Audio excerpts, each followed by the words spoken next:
16 दिवसांपासून सुरू असणारं धनगर उपोषण स्थगित केल्यानंतर आज 6 धनगर बांधवांनी विठ्ठल दर्शन घेऊन संभाजीनगरकडे प्रयाण केलंय।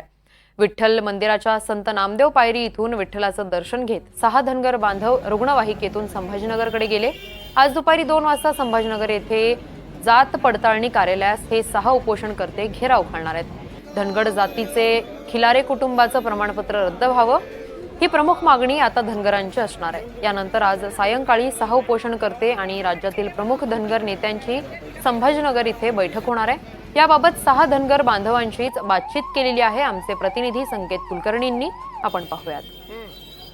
पंढरपुरात सलग 16 दिवसापासून सुरू असणारं धनगर बांधवांचं उपोषण काल संपलं आणि रात्रभर उपचार घेऊन 6च्या 6 धनगर उपोषणकर्ते आज विठ्ठल दर्शनासाठी आलेत आणि विठ्ठल दर्शन झाल्यानंतर हेच उपोषणकर्ते आता संभाजीनगरकडे निघणार आहेत। संभाजीनगरमध्ये जात पडताळणी कार्यालयाला आज घेराव घातला जाणार आहे। काय भूमिका नक्की असणार आहे?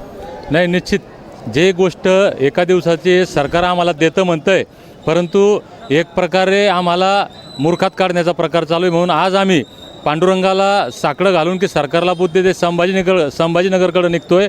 2-3 दिवस तिथं पुन्हा उपचार घेऊन आम्ही मुंबईकडे मंत्रालयावर निघू। काय सरकारला इशारा असणार आहे? नाही, गेल्या अनेक दिवसापासून जात पडताळणी विभाग संभाजीनगर हे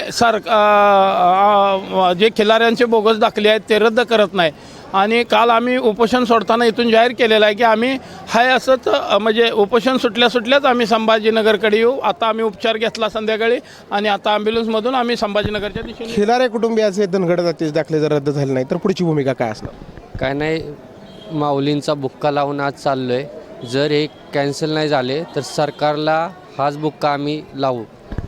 धनगर जातीचं जे सर्टिफिकेट आहे खिलारी कुटुंबाचं ते रद्द झालं पाहिजे, यासाठी पांडुरंगाचा बुक्का लावून निघालो आहे आणि हे जर झालं नाही तर या सरकारला बुक्का लावल्याशिवाय राहणार नाही, अशी भावना खरं तर आता उपोषणकर्त्यांमध्ये दिसते। व्हिडिओ जर्नलिस्ट राजू मिसाळसह संकेत कुलकर्णी, NDTV मराठी, पंढरपूर।